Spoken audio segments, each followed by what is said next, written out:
Bueno, buenos días o buenas tardes a todos. Seguimos con la clase de síndrome de hipertensión endocraniana. Ahora bien, ya estuvimos estudiando el cráneo, ya estudiamos el encéfalo. ¿Sí? Ahora tenemos que ver qué es lo que ocurre ante situaciones normales y qué es lo que ocurre ante situaciones patológicas. El síndrome de hipertensión endocraniana es un conjunto y síntomas producidos por el aumento del contenido intracraniano. Recordemos, tenemos una caja ósea inextensible y un tejido elástico, sí, que es el encéfalo y todo el contenido endocraniano que está encerrado en esa caja. Entonces, ¿qué ocurre cuando el equilibrio se rompe? Recordemos ciertos datos. El compartimento intracraneal, el tejido cerebral representa el 81%. Fíjense, ahí lo tienen en milímetros o centímetros cúbicos. El LEC es el espacio extracelular, ¿sí? Que corresponde al 3,5% de todo el volumen del endocráneo. El líquido cefalorraquídeo, ¿sí?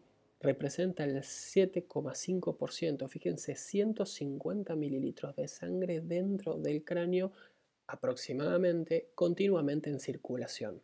¿Está? Fíjense, comparen todo el volumen encefálico con el volumen sanguíneo. Perdón, con el volumen del líquido cefalorraquídeo. El volumen sanguíneo también corresponde, ¿sí? Este es el espacio intravascular y corresponde también a un 7,5% y también va entre 100 a 150 mililitros, ¿sí? En todo de circulación constante. ¿Está? Si quisiéramos esquematizarlo, ¿sí? El círculo blanco correspondería al cráneo, el marrón al encéfalo, rojo al espacio intravascular, el espacio ventricular, o sea, el líquido cefalorraquídeo, y el espacio extracelular. ¿Sí? Esto estaría en equilibrio. Ahora bien, ¿qué ocurre? Cuando este equilibrio, ¿sí?, se comienza a romper, primero existe lo que se llama la ley de Monro-Kelly, donde el cráneo, que es una estructura rígida, ¿sí?, como dijimos antes, que no se extiende, ¿sí?, logra que todos sus elementos se equilibren. Entonces, si hay un aumento de volumen en uno de sus componentes, el resto va a tratar de compensarlo. Por ende, el aumento del volumen del cerebro va a ser, ¿sí?, que, por ejemplo, que el líquido cefalorraquídeo o que el intravascular, ¿sí?, disminuyen. ¿Para qué? Para conservar que la presión intracraniana se mantenga constante. ¿Sí? Entonces, la ley de Monro-Kelly lo que busca es que la PIC sea constante, equilibrando todos sus componentes. ¿Está? ¿La PIC qué es? La presión intracraniana. ¿Y cuál es la PIC normal? Recordemos, en adultos y adolescentes se da entre 10 y 15 milímetros de mercurio. ¿Está? Mientras que en niños se da entre 3 y 7 milímetros y en lactantes de 1,5 a 6. Ahora bien, ¿para qué nos sirve la presión intracraniana? Nos sirve para poder medir la presión de perfusión cerebral, o sea, qué presión va a llegar a los capilares para lograr una buena hemostasis. Entonces, esta presión de perfusión cerebral depende de dos factores. Uno, de la PIC, ¿sí?, y por otro, a la tensión arterial media. ¿Cómo tomábamos la tensión arterial media, la PAM o presión arterial media? La presión arterial media se tomaba como la diastólica más un tercio de la presión diferencial. Por ende, si nosotros tenemos un paciente que tiene 120 de sistólica y 80, ¿sí?, de diastólica, ¿sí?, es 80 más un tercio de 40. ¿Sí? Así que será 13. Bien, entonces en un paciente con 120-80 la presión arterial media es de 93. ¿Está? Fíjense que necesitamos de 50 milímetros de mercurio hacia arriba para tener una buena perfusión. ¿Está? Por ende, obviamente, todos los elementos que pueden afectar a la TAM, ¿sí?, también van a estar afectando a la presión intracerebral. ¿Sí? Entonces, ¿qué tenemos? Tenemos dos mecanismos que pueden compensar. Uno es el reflejo de Cushing, ¿sí? Que va a producir justamente a esta regulación interna. Y la otra es el síndrome de herniación. El síndrome de herniación es cuando tenemos un punto de presión dentro del cráneo, las mismas estructuras empiezan a buscar un lugar de escape. Y ese lugar de escape es sectores del cráneo, ¿sí? Compartimentos del cráneo que tienen menor presión. Por ende, como vamos a ver, la hoz del cerebro es un elemento, la hendidura de Billat, la tienda del cerebelo, es otro lugar por donde van a escapar las diferentes estructuras, ¿sí? Y eso va a llamarse síndrome de herniación. Ahora vamos a ir después, vamos a ir enumerando una por una. Entonces, el cerebro normal tiene una amplia capacidad para mantener constante el flujo, ¿sí? Sanguíneo cerebral. ¿A esto cómo se lo llama? Se lo llama autorregulación. ¿Está? Entonces, el cerebro logra a toda costa autorregularse, pero siempre llega a un punto límite. Y en ese punto límite es donde tenemos que actuar, ¿sí? Para que la presión intracerebral no aumente, ya que la presión intracerebral, como vimos antes, va a afectar a la presión de perfusión. Y si tenemos una presión de perfusión menor a 50 milímetros de mercurio, lo que vamos a lograr es que el tejido cerebral se isquemie, ¿sí? O sea, no le llegue, entre en una isquemia y eso va a traer otras consecuencias. Tratemos de verlo en esquemas. Los mecanismos compensadores, fíjense, o sea, si tenemos algo que aumenta el tejido cerebral, por ejemplo, un tumor, y esto lo hace lentamente, va a hacer que el compartimento vascular, el compartimento de líquido cefalorraquídeo y el espacio extracelular sí vayan disminuyendo. Si esto se da rápido, muchas veces se produce edema, o sea, aumento en el espacio extracelular. ¿Sí? Como sería un caso, o sea, ante un tumor que produce edema, el edema aumenta y también hace desplazar todas las estructuras. ¿Sí? Cuando tenemos, por ejemplo, una hemorragia, ¿sí? O aumenta el árbol vascular por alguna causa, también se va a ver desplazado los otros compartimentos. ¿Sí? En el caso de una hidrocefalia, por ejemplo, donde los ventrículos aumentan de tamaño y el espacio, el volumen del líquido cefalorraquídeo aumenta, también se va a tratar, se van a comprimir las estructuras, van a disminuir los componentes vasculares y el espacio extracelular puede aumentar un poco por el trasudado que se da del espacio, del paso del líquido del intraventricular al espacio extracelular. ¿Sí? Y por último, un caso sería también donde todos los elementos estuvieran normales y lo que disminuye de tamaño es el cráneo. ¿Sí? Por ejemplo, una fractura una fractura hundimiento, ¿sí? Que de esta manera comprimiría todos los elementos. La resistencia o elastancia, ¿sí? Se define como la capacidad que tiene el contenido cerebral de ser comprimido o de expandirse el propiamente dicho sin modificaciones sustanciales de la PIC. Todo eso es lo que estuvimos viendo, la resistencia, la elastancia que tiene. Y justamente la adaptabilidad o la complacencia se define como el espacio disponible dentro de la cavidad craneal para ser ocupada por los determinados volúmenes. Se expresa como amplios cambios en el volumen sin variaciones importantes en la PIC. Todo el problema de adaptabilidad se termina cuando se acaba la complacencia, donde empieza a aumentar la PIC porque los métodos, los sistemas de autorregulación no lograron compensar.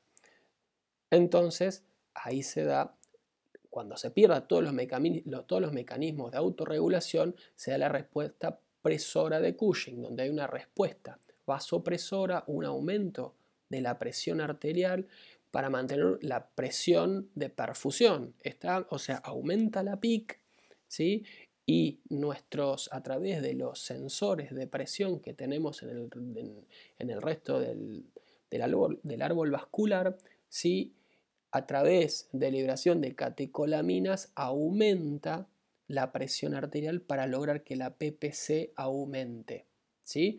Porque, a ver, el resto del organismo no sabe lo que está pasando a nivel cerebral. Todos estos son reflejos vasculares, ¿está? ¿Qué va a producir esto? Va a producir un edema cerebral vasogénico, va a producir lesiones hipóxicas o isquémicas y puede producir la ruptura de la barrera hematoencefálica, ¿está? Con lo que va a favorecer además la mayor generación de edema cerebral. ¿Está? Entonces, todo esto, todo este círculo vicioso, que fíjense, todo este aumento de la PIC va a aumentar, va a disminuir la presión perfusión, se va a producir una isquemia por la hipoxia, todo esto aumenta los elementos del metabolismo, y esto va a producir toda una cascada que aún va a seguir haciendo que aumente la PIC.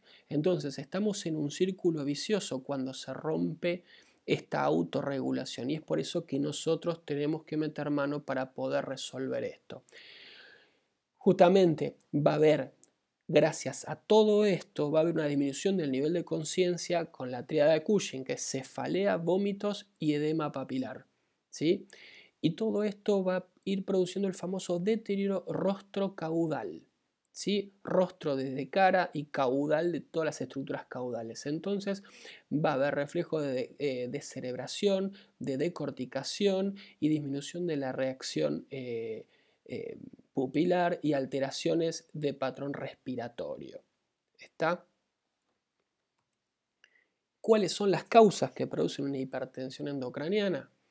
Todas las causas que aumenten obviamente el volumen del contenido, edema cerebral, hiperemia, lesiones ocupantes de espacio postraumáticas, o sea, hematomas extradurales, hematomas subdurales, hematomas intracerebrales, cualquier tipo de cuerpo extraño, ¿sí? Alguna herida penetrante, las fracturas hundimiento, porque como vimos en el esquema, se redujo el continente, entonces el contenido quedó apretado. En las hidrocefalias secundarias a un defecto de la reabsorción o por un bloqueo de la circulación, ¿sí? O sea, aumenta el espacio del intraventricular. La hipoventilación, la hipertensión, la trombosis del seno venoso, las convulsiones postraumáticas subintrantes. Ahora bien, tratemos de entender qué es lo que pasa cuando perdemos la autorregulación a nivel estructural. Ante un esquema donde tenemos masa encefálica, un segmento del cráneo, ¿sí? Esto es puro y esquemático, ante la presencia de autorregulación está todo en equilibrio. Ahora, cuando se pierde la autorregulación y tenemos un elemento que está aumentando la presión, es como si alguien empujara esta bola. Y esta bola empieza a pasar por un sector que es más chico y que se va a ver apretado. Entonces, cuando este elemento pasa por ese sector donde está apretado, empieza a sufrir, ¿sí?, la irrigación. Hay una compresión y por ende se comprimen las aferencias vasculares de ese tejido, ¿sí? Existe un sufrimiento y si eso perdura, se produce una isquemia de ese tejido. Este es el concepto de las hernias cerebrales. ¿Sí? Las herniaciones son sectores de nuestro cerebro que van a pasar por diferentes estructuras que en lugar de pasos son más chicos, van a producir una compresión de tejido y si esto no se resuelve va a seguir con una isquemia de ese tejido. Entonces vamos a ver qué tipos de hernias tenemos. Entonces fíjense, en este caso sería el esquema de un hematoma extradural, tendríamos una hernia subfalcial, falcium, ¿sí? Es el borde libre de la hoz del cerebro y entonces los tejidos pasan por debajo de la hoz del cerebro y aquí se ocurre una compresión.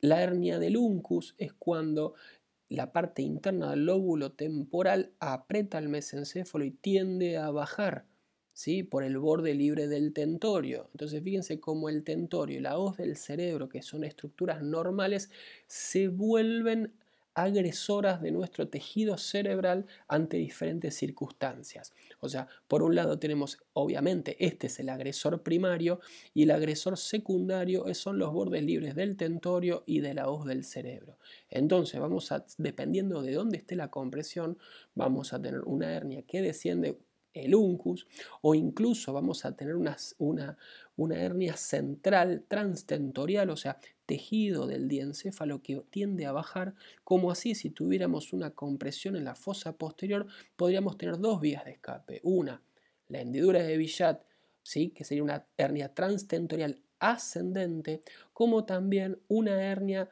amigdalina, porque las amígdalas que están acá en línea media, casi en el foramen, tenderían a bajar por aquí.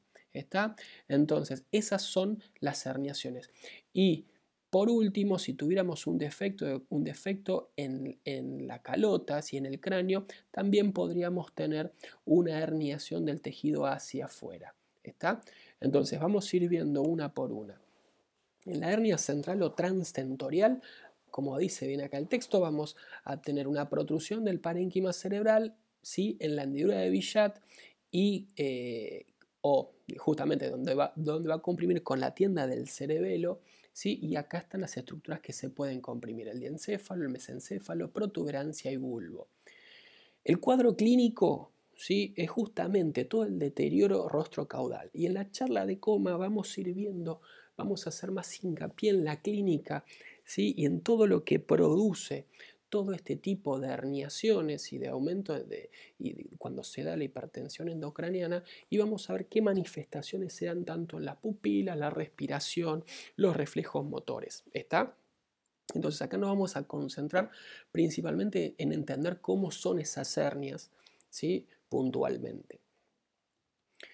En el caso de la hernia central o transtentorial, los signos patognomónicos son la respuesta motora y las alteraciones pupilares, ¿está? Y la pérdida de los reflejos. ¿Qué puede producir también? Puede producir una diabetes insípida por alteración en el tronco de la hipófisis, ¿sí? Las arterias cerebelosas posteriores pueden quedar atrapadas en el borde libre del tentorio, y esto puede llegar a ocasionarnos isquemias, ¿sí? A nivel o de la circulación del occipital o tanto como de la circulación cerebelosa. En el tronco encefálico también puede haber una isquemia transitoria y después hay una reperfusión, y eso puede producir las hemorragias intratroncales.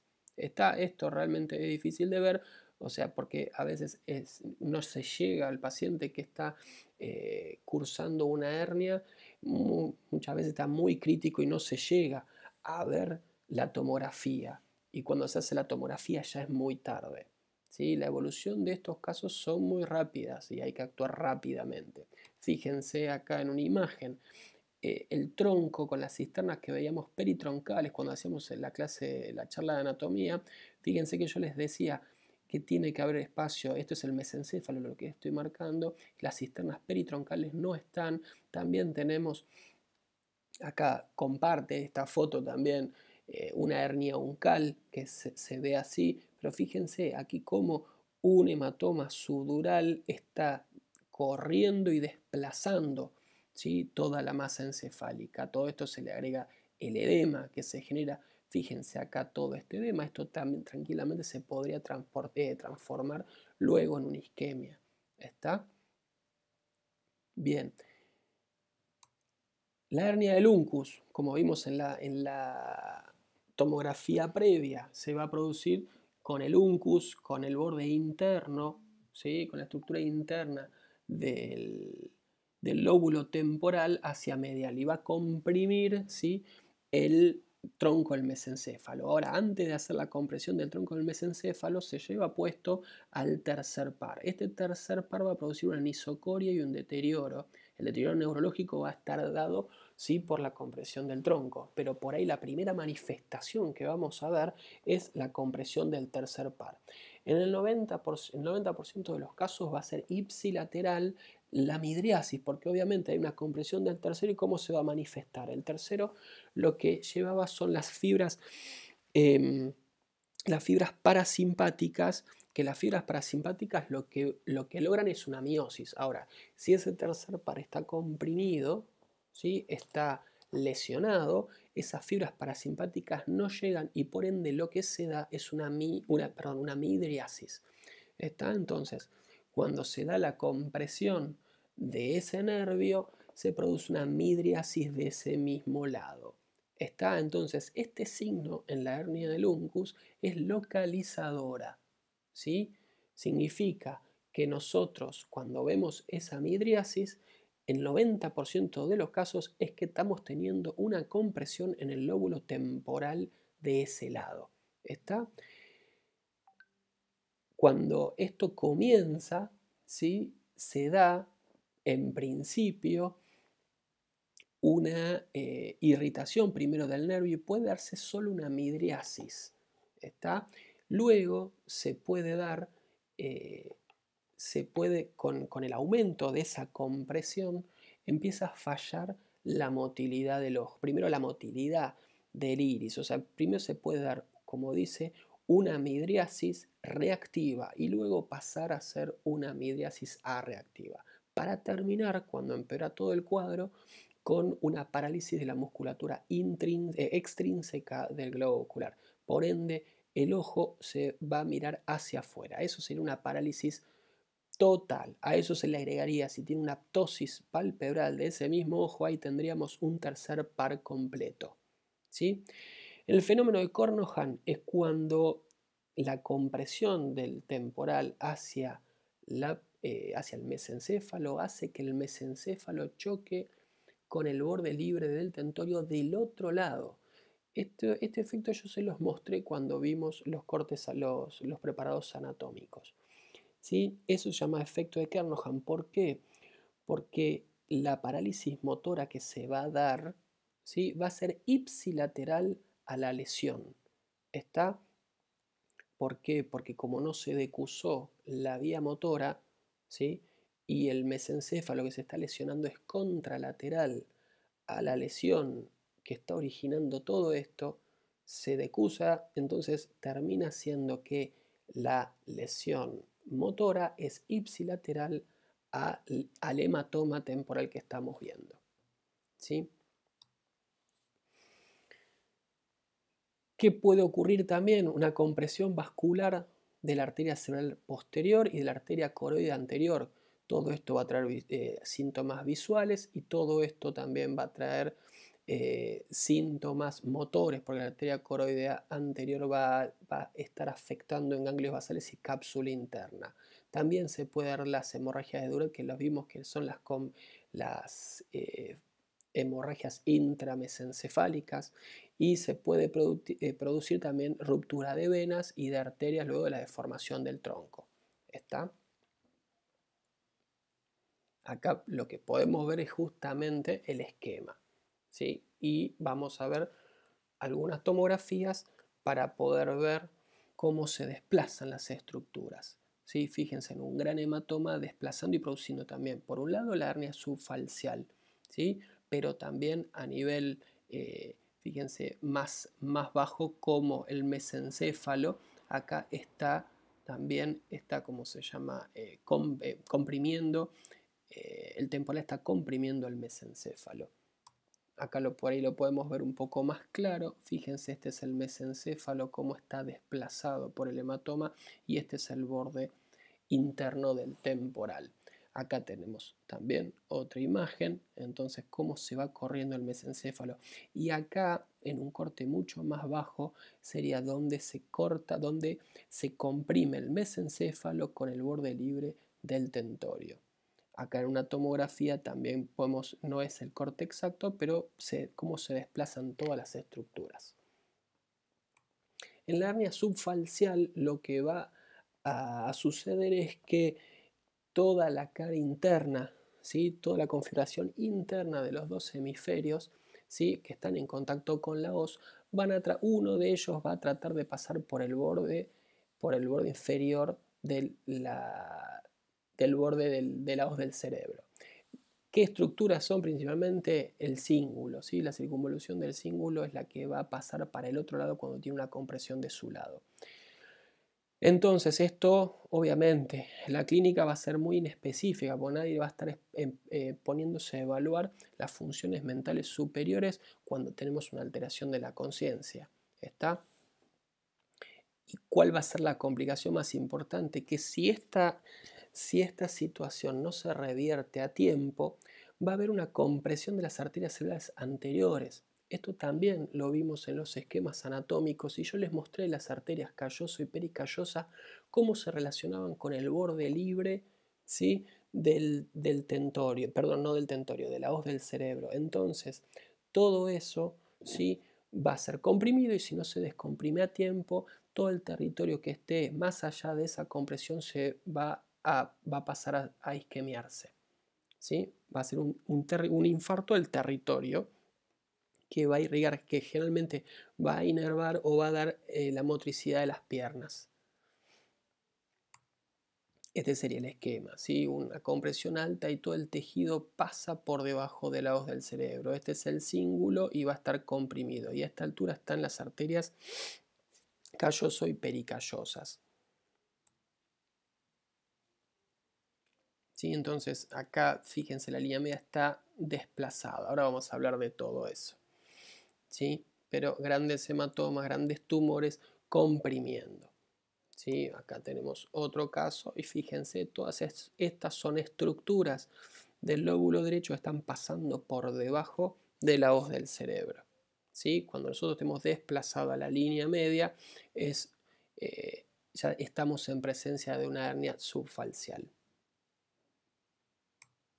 La hernia amigdalina o la cerebelosa descendente, justamente como dijimos algo, tenemos una compresión en la fosa posterior y eso va a hacer que la sustancia, todo el cerebelo, todos los elementos de la fosa posterior vayan hacia arriba o hacia abajo. En este caso, hacia abajo a través del foramen magno. ¿Sí? Es infrecuente, pero es mortal. ¿Por qué? Porque se comprime el bulbo, se comprime el tronco y eso produce, ¿sí? Un paro cardiorrespiratorio. La causa más frecuente es una masa cerebelosa que es descompensada cuando se hace una punción lumbar. Por eso, ¿sí? Por eso es que no hacemos una punción lumbar sin tener una tomografía. ¿Sí? De esto ya vamos a hablar en otro momento. Este es un esquema de lo mismo. ¿Sí? Fíjense, por ejemplo, un hematoma, una lesión en la fosa posterior y la amígdala tiende a salir por el foramen magno. Por último, la hernia cerebrosa ascendente. Como vimos antes, ¿sí? Los elementos de la fosa posterior en este caso tienden a ir hacia arriba. ¿Y qué se va a afectar? Lo que se afecta es el cuarto par, ¿sí? Porque puede haber justamente contra el borde libre del tentorio, el cuarto par sale de atrás, ¿sí? De debajo de los colículos de los tubérculos cuadrigéminos y se puede haber comprimido con el borde del tentorio. Obviamente todo esto va a tener clínica de un deterioro del sensorio, está, y con todos los reflejos del coma que vamos a ver después en la clase de coma. Un esquema para graficar es justamente una lesión y tiende a todo. ¿Qué es lo que perdemos? Perdemos la cisterna cuadrigémina. Yo se las mostré también en el repaso de anatomía.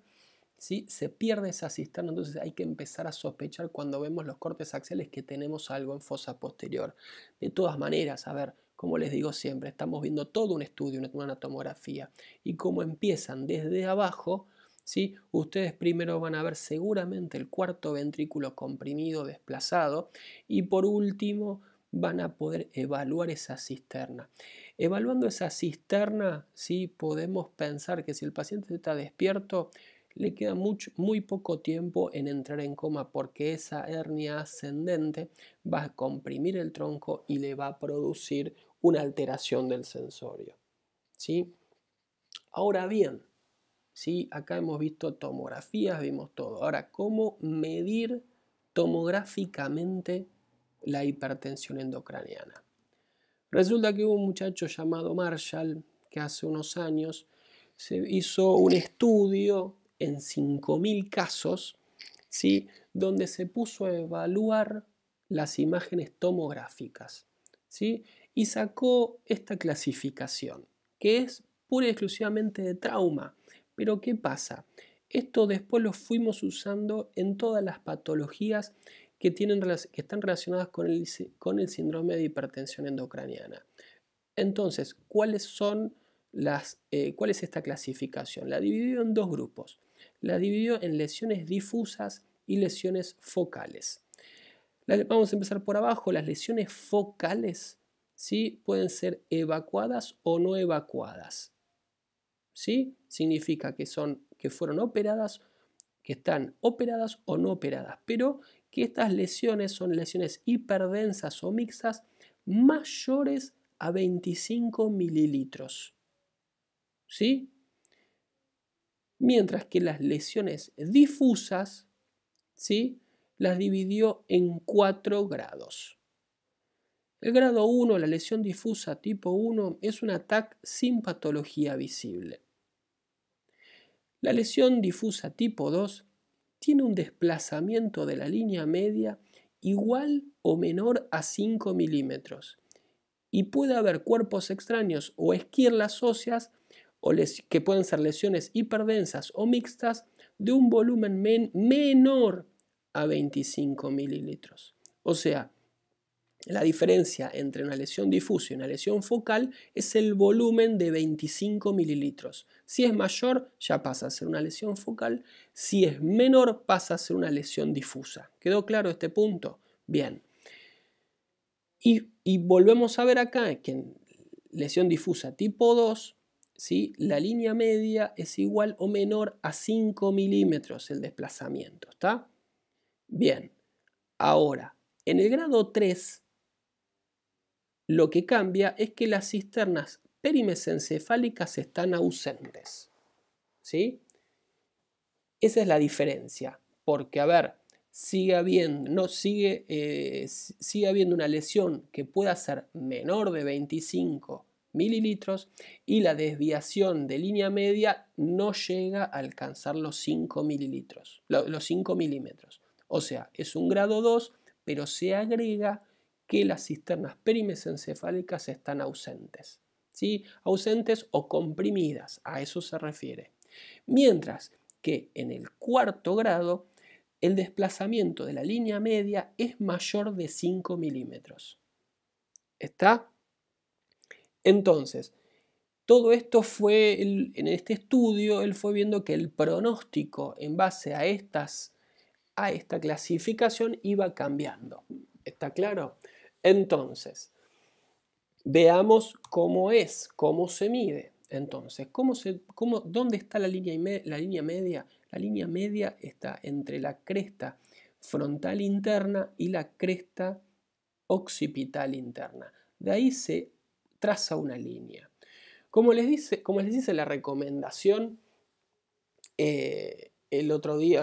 ayer, con los videos, que lo mejor es ir al monitor, ir a ver la tomografía en el momento que se la están haciendo, porque todas estas mediciones, todas estas líneas que yo les pongo acá, se las pueden hacer en el monitor, ¿sí? Con el técnico al lado, porque el técnico les traza la línea y fíjense, y se toma esta medida del septum lucidum a la línea imaginaria que nosotros anotamos. Esa línea, si el técnico no les dice cuándo mide y ustedes lo tienen que hacer en una plancha que está impresa, esa línea tienen que ir y medirla acá, ¿sí? Este largo se mide en la escala que está en cada foto, no se debe cambiar de foto. ¿Está claro? Entonces, esto aproximadamente, si lo llevamos con un papelito acá, va a medir 1 centímetro. 1 centímetro en presencia de un posible hundimiento y un hematoma subdural, ¿sí? Cuando vamos a buscar las cisternas, ¿sí? Las cisternas están libres, acá están ocupadas por sangre, ¿sí? Pero fíjense, a esto nos referimos. Yo quiero ver si veo la estrella esta, pero obviamente con líquido cefalorraquídeo. En este caso, ¿sí? Estamos hablando de una hemorragia subaracnoidea que, pues, en este caso pudo haber sido traumática, pudo haber sido espontánea, ¿está?